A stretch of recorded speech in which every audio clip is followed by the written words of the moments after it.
પ્રધાનમંત્રી Narendra Modi Indonesia, Australia અને ન્યૂઝીલેન્ડના પ્રવાસે રવાના. આજે પહોંચશે ઇન્ડોનેશિયા. પીએમએ કહ્યું, ભારતની એક્ટ ઈસ્ટ નીતિ મહાસાગર અને હિન્દ પ્રશાંત વિઝનને મળશે મજબૂતાઈ.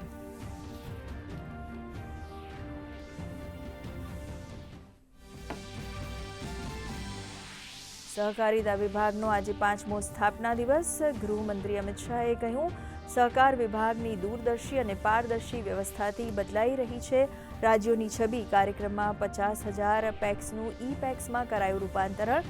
પાયાની સહકારી સંસ્થાઓના ડિજિટલ સશક્તિકરણ તરફ એક મહત્વપૂર્ણ પગલું. કથિત ગેરરીતિના મામલે શ્રી રામ જન્મભૂમિ તીર્થક્ષેત્ર ટ્રસ્ટના સભ્યોની મહત્વપૂર્ણ બેઠક. ટ્રસ્ટના અધ્યક્ષ મહંત નિત્ય ગોપાલ દાસે કહ્યું, કરોડો રામ ભક્તોની આસ્થા સાથે જોડાયેલ છે મામલો. વ્યક્તિગત હિત માટે રાજનીતિ ન કરવા સૂચના. પહેલગામ હુમલામાં આતંકી હાફિઝ સઈદ પર એનઆઈએ દાખલ કરી પૂરક ચાર્જશીટ. હાફિઝ સઈદ સામે ભારત સામે કાવતરું રચવા અને સરહદ પાર આતંકવાદને પ્રોત્સાહન આપવાના લગાવાયા આરોપ. આરોપી સામે બીએનએસ 2023 અને ગેરકાયદેસર પ્રવૃત્તિઓ નિવારણ અધિનિયમ 1967 યુએપીએની વિવિધ કલમો હેઠળ ગુનો દાખલ. દક્ષિણ ગુજરાતમાં ફરી છવાયો વરસાદી માહોલ. છેલ્લા 6 કલાકમાં 27 તાલુકામાં નોંધપાત્ર વરસાદ. વલસાડના નાના પોઢામાં સૌથી વધુ 2.5 ઇંચ વરસાદ. વરસાદને પગલે 60 લોકોનું રેસ્ક્યુ, જ્યારે 777 લોકોનું સ્થળાંતર. ઇમરજન્સી સ્થિતિને પહોંચી વળવા એનડીઆરએફ, એસડીઆરએફની કુલ 35 ટીમો તૈનાત.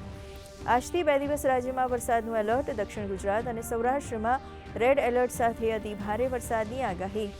આગામી 5 દિવસ માછીમારોને દરિયો ન ખેડવા સૂચના. દરિયામાં હાલ એલસીએસ સિગ્નલ. અમદાવાદમાં વીજળીના કડાકા સાથે હળવાથી મધ્યમ વરસાદની શક્યતા. રાજ્યમાં સિંહના હુમલાની 2 ઘટના. ભાવનગરના પાલીતાણા અને અમરેલીના સાવરકુંડલામાં પશુપાલકો પર જીવલેણ હુમલો. 2 પશુપાલકો ગંભીર રીતે ઈજાગ્રસ્ત. વન રાજ્યમંત્રીએ કહ્યું, વન વિભાગ સિંહો પર રાખી રહ્યું છે સતત નજર. જરૂર પડે ટ્રેકર્સની વધારાશે સંખ્યા.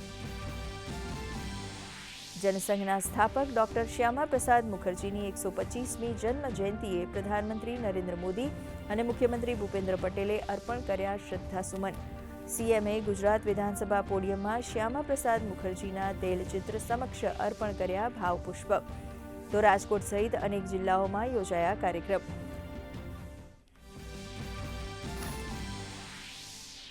કારોબારી સપ્તાહના પ્રથમ દિવસે ભારતીય શેર બજારમાં ઉછાળો. બીએસસીનો સેન્સેક્સ 520 પોઈન્ટ વધી 78,200, તો નિફ્ટી 24,400 નજીક બંધ. ઓટોમોબાઈલ, બેન્કિંગ શેરોમાં તેજી. સોના ચાંદીના ભાવમાં સામાન્ય ઘટાડો. તો ક્રૂડ ઓઇલ પણ લાલ નિશાને. 5 વખતનું ચેમ્પિયન બ્રાઝિલ ફિફા વર્લ્ડ કપમાંથી આઉટ. નોર્વેની પહેલીવાર ક્વાર્ટર ફાઇનલમાં એન્ટ્રી. હાર બાદ મહાન ફૂટબોલર નેમારે લીધો સંન્યાસ. તો ઇંગ્લેન્ડે રોમાંચક મુકાબલામાં મેક્સિકોને 3-2થી હરાવી પહોંચ્યું રાઉન્ડ ઓફ 16માં.